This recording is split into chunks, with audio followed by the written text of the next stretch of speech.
한 주간 평안하셨습니까? 이렇게 여쭤봐야 될 것 같아요. 한 주간 건강하셨습니까?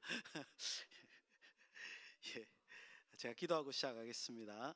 참으로 고마우신 아버지 하나님 은혜를 감사드립니다.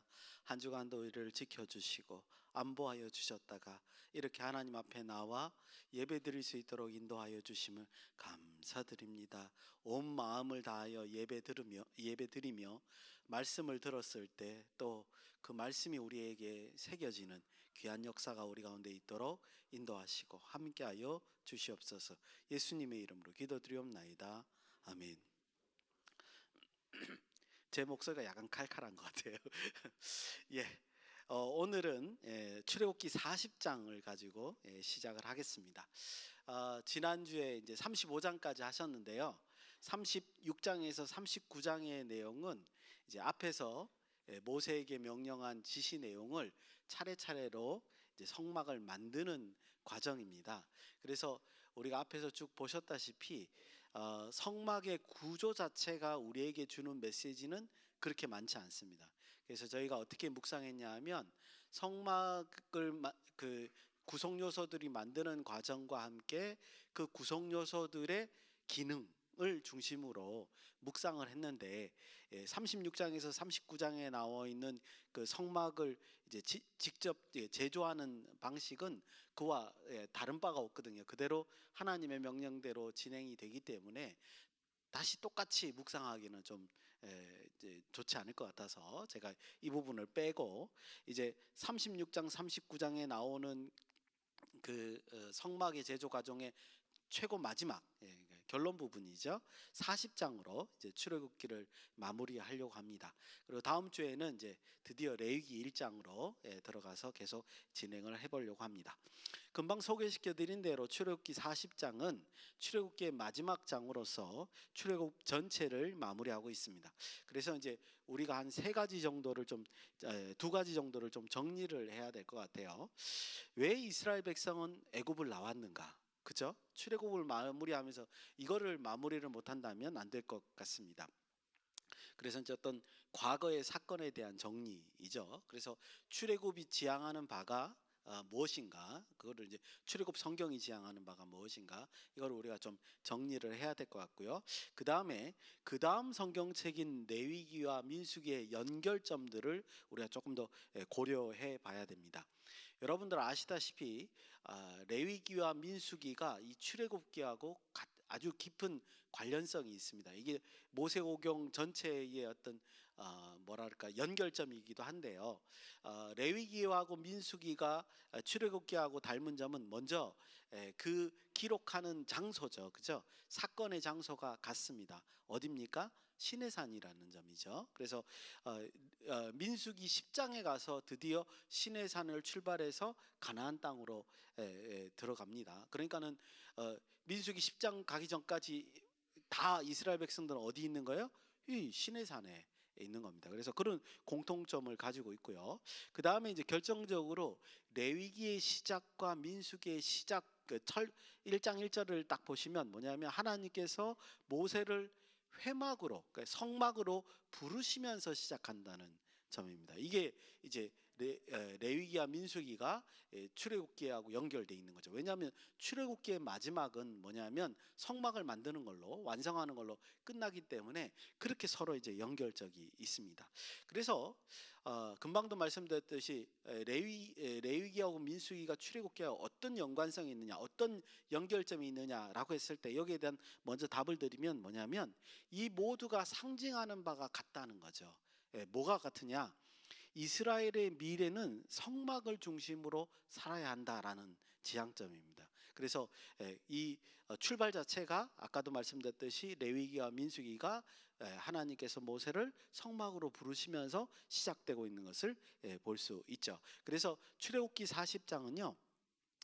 왜 출애굽을 했는지 이제 조금 이따 이제 하나씩 말씀을 드리겠지만 뭐 비슷합니다. 지금 금방 말씀드린 거와 같이. 그래서 과거와 현재를 그렇게 정리를 할 수 있고요. 그다음에 이제 미래를 조망할 수 있는 참 중요한 부분이다. 이렇게 말씀드릴 수 있습니다. 그러니까 출애굽기는 그냥 성막 완성으로 끝나는 게 아니라 사실은 거기서부터 성막과 함께 출발, 이라는 메시지를 아주 강력하게 담고 있다, 이렇게 말씀드릴 수 있습니다. 그래서 이제 출애굽기 40장의 메시지를 보려면 이제 이게 마지막 부분이니까 이제 앞뒤에 이제 그 근접 문맥에서 이 40장의 역할이 뭔가를 좀 살펴봐야 되는데, 뭐 우리가 알다시피 금방 36장 5장부터 36장부터 시작해서 이제 39장까지 성막을 제조하는 거니까 그 역할은 한마디로 요약하면 성막의 완성입니다. 그래서 오늘 성막의 완성이 우리에게 주는 의미가 뭔가, 여기 이제 초점을 두려고 합니다. 출애굽기 25장에서 31장까지 우리가 아시다시피 32장에서 34장까지는 뭐가 있었죠? 송아지 우상 숭배로 인해서 이렇게 사건이 있었기 때문에 그걸 빼고요. 이제 성막의 관점에서 보면 25장에서 31장까지 하나님이 모세에게 성막의 요소들을 어떻게 만들어야 하는 걸 잘 이게 세밀하게 지시하는 장면을 우리가 봤습니다. 그래서 36장에서 39장까지는 실제로 그 성막이 어떻게 만들어지는지를 이제 순서적으로 적어놨죠. 그래서 우리가 생략할 수밖에 없었습니다. 그 내용이 그대로 거기에 있기 때문에. 그런데 이제 오늘 본문의 내용은 뭐냐면, 그래서 완성된 성막이 우리에게 어떤 메시지를 주느냐, 제가 했던 첫 번째 질문이죠, 그죠? 우리에게 어떤 메시지를 주느냐. 그래서 그것이 어떻게 앞에 말씀드린 같이 레위기와 민수기하고 연결되느냐, 이런 부분들을 우리가 좀 묵상을 해봐야 됩니다. 자, 이제 오늘 본문을 보실 텐데 여기서도 또 생략할 좀 필요가 있어요. 왜냐하면 1절에서 16절의 내용이 17절부터 그 33절까지의 내용이 반복됩니다. 왜 그러냐면 1절에서 16절 내용은 하나님께서 모세에게 완성된 성물을 배치하고 설치하라는 명령을 내리시는데, 그것을 17절에서 34절까지 그대로 수행하는 장면이 등장하거든요. 그래서 이제 앞에 있는 1절에서 16절 내용이 또 17절에서 33절 내용과 이렇게 겹쳐지기 때문에 우리는 이제 17절부터, 그리고 이제 앞에 부분과 좀 차이점이 나는 부분만 좀 살펴보면 본문의 의미를 좀 이해해 볼 수 있습니다. 그 다음에 이제 마지막 부분 34절에서 38절은 설치가 완성된 성막에 대해서 하나님이 응답하시는 장면이죠. 하나님이 이 성막을 수용하시는, 허락하시는 장면으로 우리가 이해해 볼 수 있습니다. 그래서 금방 말씀드린 것 같이 두 단락으로 나눠서 살펴보실 텐데요. 17절에서 33절 그거 하나, 그건 이제 앞에 있는 1절에서 16절까지의 내용과 동일한 내용이다 말씀드렸고요. 그다음에 34절에서 38절 하나님이 어떻게 이제 승낙하시고 그것은 또 어떤 의미가 있을까, 그렇게 한번 살펴보겠습니다. 먼저 17절 말씀입니다. 성막이 완성됐으니까 완성된 때를 우리가 정확하게 아는 게 중요하겠죠. 17절 제가 읽겠습니다. 둘째 해 첫째 달 곧 그 달 초하루에 성막을 세우니라, 이렇게 되어 있습니다. 자, 그래서 성막이 완성되고 세워지는 날이 언제냐? 애굽을 나온 지 두 번째 해 첫 달 초하루입니다. 1월 1일이에요. 그때 성막을 세우라고 하나님이 이제 명령을 하시고 이제 세워지는 것을 볼 수 있습니다. 그래서 출애굽기 19장 1절에 보면 3개월이 되던 날 시내산에 이르렀기 때문에 시내산에 꼬박 도착한 지 9개월 만에 성막이 이제 완성되는 것이다, 이렇게 여러분들 이해하시면 좋겠습니다. 그리고 이제 이 그 성막의 완성은 무엇을 또 의미하냐면 자동적으로, 그래서 이제 레위기와 이제 민수기가 연결이 되는 거죠. 자동적으로 시내산에서 약속의 땅으로 출발이 임박했음을 의미하는 겁니다. 레위기를 중간에 싹 빼면요, 출애굽기하고 민수기가 바로 연결이 되죠, 그죠? 성막 완성되고 난 다음에 이제 출발하는 걸 볼 수 있습니다. 그래서 여러분들 민수기 1장 1절에 보면 하나님께서 백성을 계수하라 이렇게 명령하는 장면이 나옵니다. 그러니까 그건 무슨 뜻이죠? 출발 명령이죠. 출발을 이제 준비하라는 그런 명령으로 우리가 이해가 갑니다. 그래서 이제 하나님의 군사들을 정비하고 인원을 세리는 장면이 나오죠. 그 다음에 출애굽 그때 민수기 1장 1절이 출애굽에서 나온 지 2년째 둘째 달 초하루예요. 그러니까 한 달 동안 성막 세우고 그다음에 군사들 이제 백성들 숫자 세리고 출발 준비를 하는 게 2월 1일이란 말이죠. 한 달 동안 그렇게 했단 말이죠. 그다음에 이제 제가 말씀드린 민수기 10장 11절에서 12절에 그때 드디어 이제 출발을 하는데 그 날이 날짜가 두 번째 2월 20일입니다. 외우기도 쉽죠, 그죠? 2월 20일 날 이제 드디어 출발을 하고, 그러니까 준비한 지 20일 만에 이제 시내산을 출발하게 되고, 이제 구름 기둥이 떠서 이제 하나님 명령대로 출발하는 것을 우리가 볼 수 있습니다. 그래서 결과적으로 이스라엘은 시내산에서 대략 1년 정도 머물러 있다가 성막을 완성한 후에 성막과 함께 가나안 땅으로 이동한다. 이렇게 이제 정리를 하시면 됩니다. 시내산에서 몇 년이나 있었다고요? 1년이 있었고 그 다음에 이제 거기서 유월절을 지내죠, 그죠? 민수기 때 다시 한번 말씀드리겠지만 출애굽할 때 유월절 지내고 시내산 출발하기 전에 유월절 지내고 그런 장면들이 등장하는 것을 볼 수 있습니다. 그래서 암기하기도 그렇게 어렵지 않습니다. 18절에서부터 32절은 이제 그 성막을 세우고 난 후에 성물들을 어떻게 순차적으로 배치하고 설치하는지 그 부분을 보여주고 있습니다. 제가 처음에 생각할 때는 뭐 배치하는 게 그렇게 중요할까 이런 의문이 들기도 했습니다. 그런데 제가 주목하는 것은 뭐냐면 17절부터 시작해서 이 32절까지의 내용을 보면 굉장히 중요한 단어 하는 문장이 계속 반복되고 있는 것을 볼 수 있습니다. 그게 뭐냐면 7번이나 반복되는데요. 제가 읽겠습니다. 어디냐 하면 40장 19절 제가 읽겠습니다. 또 성막 위에 막을 펴고 그 위에 덮개를 덮으니 그 다음 구절입니다. 이게 반복돼요. 여호와께서 모세에게 명령하신 대로 되니라. 이게 몇 번 나와요? 7번 나옵니다. 어디 나오냐면 19절 나왔죠, 21절 나왔죠, 23절 나왔죠, 25절 나왔죠, 27절 나왔죠, 29절 나왔죠, 32절 나왔죠. 7번이나 이 말이 반복되고 있습니다. 즉 이거를 가지고 이제 학자들은 이 여기에 성막을 배치하고 구성하는 것을 7단락으로 나누어서, 그리고 성경에서 7이라는 건 완전한 숫자잖아요. 그래서 하나님의 명령을 완전히 수행했다라는 걸 강조한다, 이렇게도 말씀드릴 수 있지만 7가지 세부 지침을 모세는 점검하면서 철저히 수행하고 있다는 겁니다. 그러니까 모세는 하나님의 명령대로 성막을 짓고 만들고 하는 것도 하나님 명령대로 철저히 수행했지만 또한 뭐도요? 그 만든 성물들을 배치하고 이렇게 제자리에 놓고 준비하는 모든 것도 하나님의 명령대로 하나도 어기지 않고 그 하나님의 뜻에 따라서 세워지고 배치한다, 이렇게 우리가 알 수 있다는 거죠.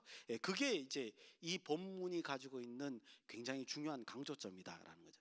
모세는 하나님의 명령을 소홀히 한 적이 없어요. 그대로 하려고 한다고 본문에서 강조하면서 지금 우리에게 보여주고 있다, 이렇게 말씀드릴 수 있습니다. 그래서 이제 대표적으로 18절 19절을 제가 한번 다시 읽어보겠습니다.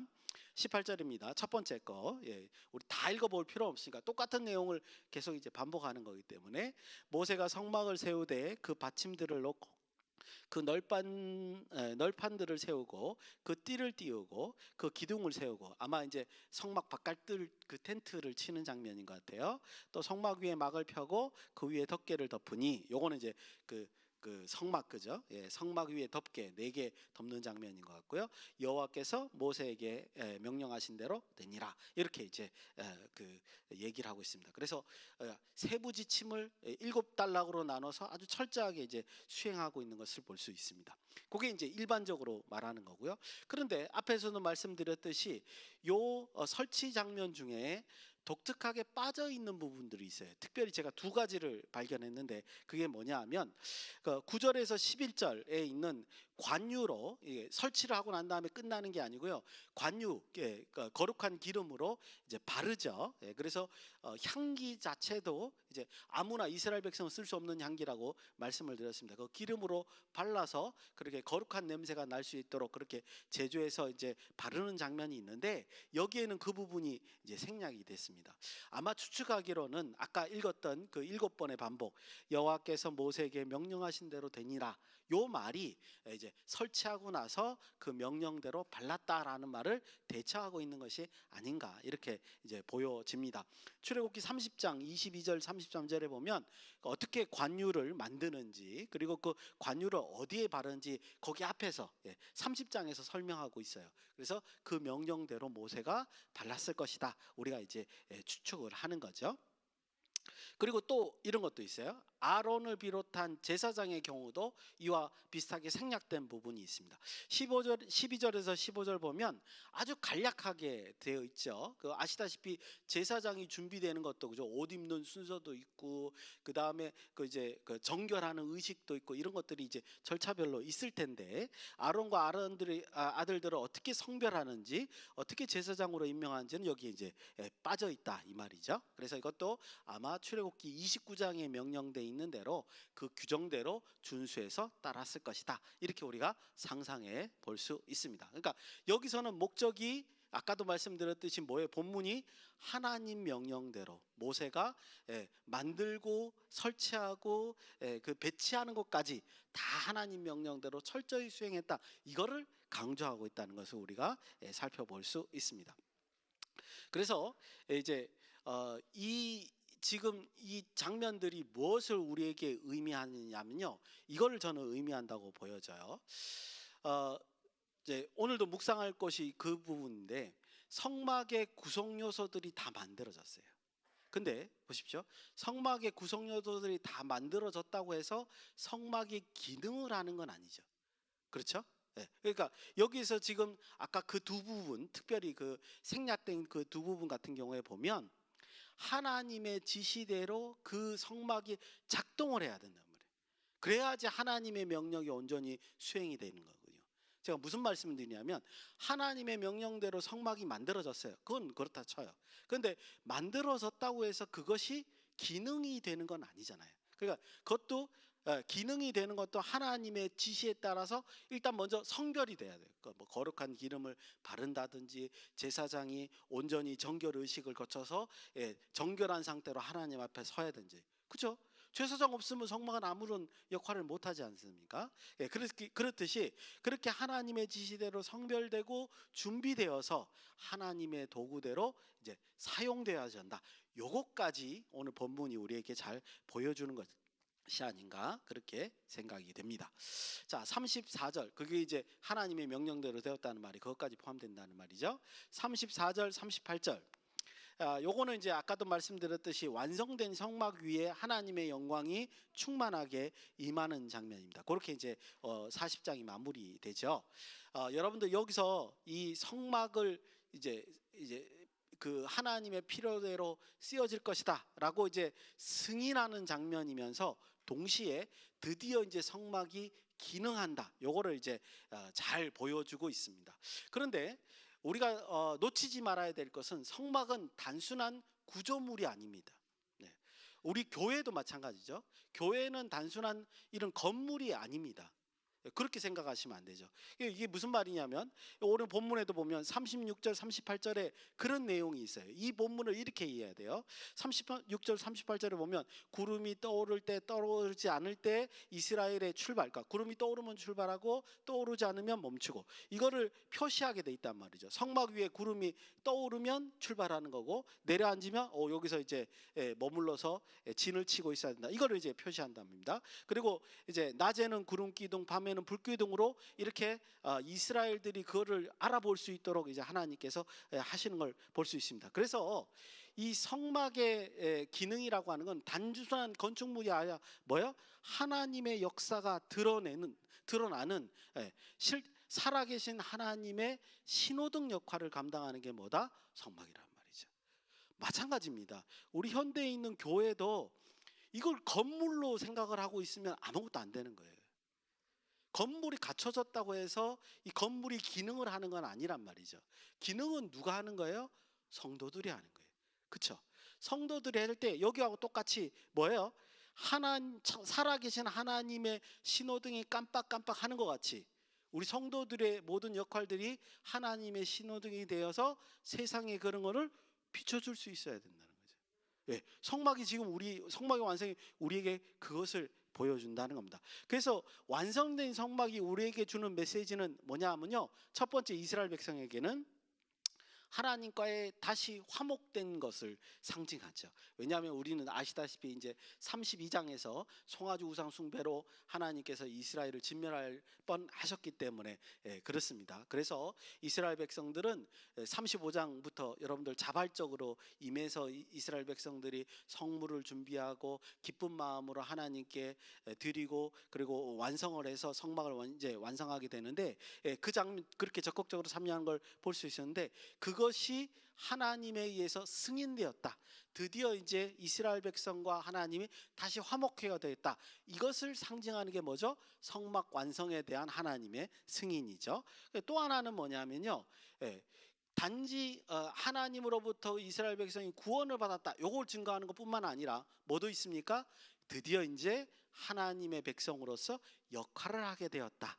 그게 이제 사실은 33장부터 모세가 바라고 있었던 부분이죠. 이스라엘이 단지 구원받는 걸로 끝나는 게 아니라 하나님의 어떤 백성으로서 그 일을 감당하는 걸 원했는데, 드디어 여기서 성막이 완성되면서, 왜요? 성막은 이스라엘을 거룩하게 하는 도구거든요. 그렇죠? 제사장을 통해서 이스라엘을 정결케 하고 하나님 백성의 일원으로 만드는 역할을 하거든요. 여러분들, 이스라엘 백성들은 성막이 없으면 아무것도 안 돼요. 하나님 백성이 되고 싶어도 안 돼요. 그래서 나중에 이스라엘이 멸망했을 때 하나님께로 돌아가고 싶어도 못 돌아가는 이유는, 그리고 70년 포로 이후에 이스라엘 백성이 가나안 땅에 와서 제일 먼저 한 게 뭐죠? 성전을 짓는 거잖아요. 그죠? 그걸 왜 하냐 하면, 그래야 하나님 앞에 정결하게 될 수 있고, 율법에 따라서 그래야 하나님 백성이 될 수 있습니다.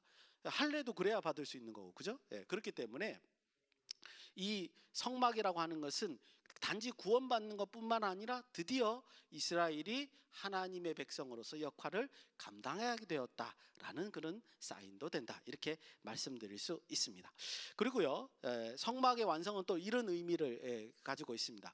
이스라엘을 애굽으로부터 나오게 하시고 보호하시고 필요를 공급하시는 여호와 하나님의 가시적인, 눈에 보이는 임재의 표시이죠. 그죠? 그래서 아까도 초반에 말씀드렸지만, 이스라엘 백성이 왜 애굽을 나왔느냐예요. 왜 애굽을 나왔죠? 하나님의 임재를 드러내기 위해서 나온 겁니다. 그게 성막 완성이 우리에게 주는 메시지예요. 뭐가 나왔다고요?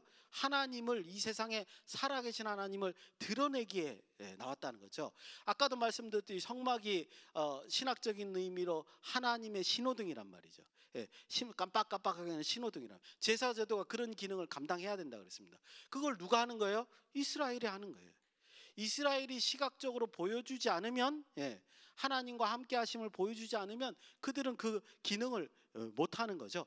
그러기 위해서 이스라엘이 애굽으로부터 지금 시내산까지 와 있고 가나안 땅으로 출발할 것이다, 이렇게 여러분들한테 말씀드릴 수 있습니다. 그래서 여러분, 그 성막이라고 하는 것은 안전하게 가나안 땅으로 인도할 것이다 라는 뜻도 되지만, 하나님께서 이스라엘 백성을 또 한다는 뭐냐면, 그 함께 하심을 가시적으로 드러내는 거다, 이런 의미도 있고요. 또 하나, 하나님께서 직접적으로 인도하실 것이다, 이런 것들을 이게 경험하는, 여기서는 경험이죠. 경험하는 귀중한 그 표시가 성막이다, 이렇게 말씀드릴 수 있습니다.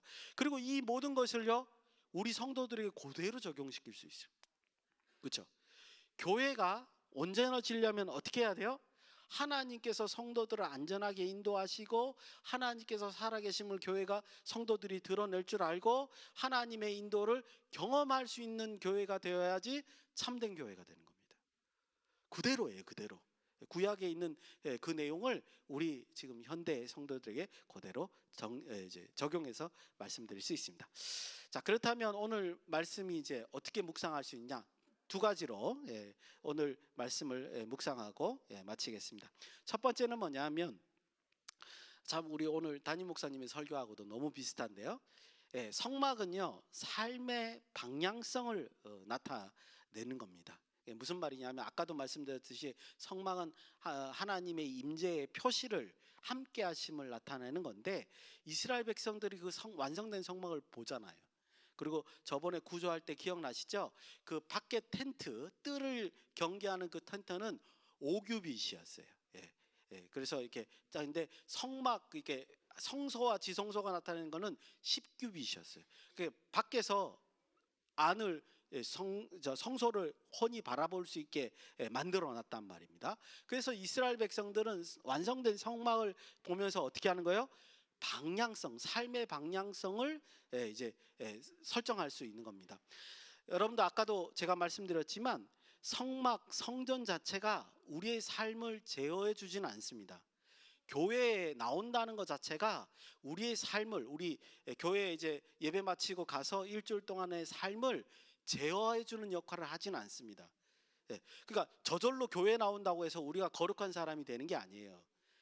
성막의 제사에 이스라엘 백성들이 참여한다고 해서 제대로 그 하나님 백성이 됐다라고 말할 수 없다는 거죠. 저절로 되지는 않아요. 특별한 삶이 저절로 만들어지지 않는단 말이죠. 그 증거로 제가 이렇게 말씀드릴 수 있습니다. 우리는 이미 하나님의 형상을 받은 자들이죠. 그죠? 하나님의 거룩한 품성이 우리의 생김새에 이미 깃들어 있습니다. 그런데 왜 우리는 세상에 나가서 죄를 짓죠? 사실 불가능한 거여야 되거든요. 하나님의 품성이 우리한테 깃들어 있는데 우리가 나가서 죄를 짓고 거짓말하고 욕하고 그죠? 악을 행하고 그런단 말이죠. 그러니까 하나님의 품성을 가지고 있다고 해서 그 모든 삶이 거룩해지는 것 쪽으로 제어가 된다는 뜻은 아니란 말이죠. 왜 그렇게 되느냐? 하나님께서 우리를 만드실 때 선택할 수 있도록 또 하셨고 의지적으로 행동할 수 있도록 창조하셨기 때문에 그렇습니다. 그래서 이 세상을 주관할 수 있도록. 그래서 여러분, 우리의 삶을 우리가 제어를 하려면, 하나님의 뜻대로 제어를 하려면 지식으로도 하나님을 알아야 되고요, 감정적으로도 하나님의 뜻에 동의를 해야 되고요, 의지적으로 그 뜻에 결단해서 실천할 수 있어야 우리의 삶이 제어가 되는 겁니다. 그래야 우리의 삶 속에서 하나님께서 살아계심을 드러낼 수 있는 겁니다. 성막도 마찬가지예요. 이스라엘 백성들이 그 성막을 지어지고 그 율법대로 뭐요? 이스라엘 백성이 실천해야 성막이 유효한 것이 되는 거죠. 교회도 마찬가지예요. 그죠? 예, 우리의 신앙이 유효한 것이 되려면 우리 삶에서 그것이 의지적으로 실천이 되어야 유효한 것이, 우리의 믿음 고백이 유효한 것이 될 수 있다. 이렇게 볼 수 있습니다. 그래서 성막은 이스라엘의 삶의 지향점이 되는 겁니다. 저 거룩한 곳으로 우리가 가야 되겠다. 여러분들 주일날 예배드리러 오실 때 하나님께로 내가 우리의 믿음 고백대로 하나님께로 향해야 되겠다, 이런 의지적인 결단을 매번마다 하셔야 된다는 거죠. 그 방향성을 알아야 된다, 이렇게 말씀드릴 수 있습니다. 두 번째로 그 방향성의 기준이 뭐냐? 뭐 너무나 잘 아시겠지만 뭐죠? 그 당시에는 율법이고 지금으로 말하면 성경이죠. 여러분, 지향점을 알았어요. 어디로 가야 되는지는 알았단 말이죠. 근데 어떻게 가야 하는가는 어디에 적혀 있다는 거예요? 성경 말씀에 있는 거죠. 성경 말씀대로, 그 이스라엘 백성들은 율법 말씀대로 하나님께서 보내는 그 신호등을 보고 달려갈 때 어떻게 가야 하는가는 그 성경 말씀대로 그것을 따라가야 된다, 이렇게 말씀드릴 수 있습니다. 여러분들, 그래서 성경 말씀이 단순히 옛날의 이야기책이라고 간주하시면 안 됩니다. 이 성경 말씀은요, 그 당시 이스라엘 백성들에게 하나님이 역사하시는 그 순간들을 기록한 내용이란 말이죠. 그래서 이 성경 말씀이 우리에게 뭘 보여주냐면, 이렇게 이스라엘 백성에게 그렇게 역사하셨듯이 똑같이 우리에게 역사하신다, 그 내용을 보여주고 있는 거예요.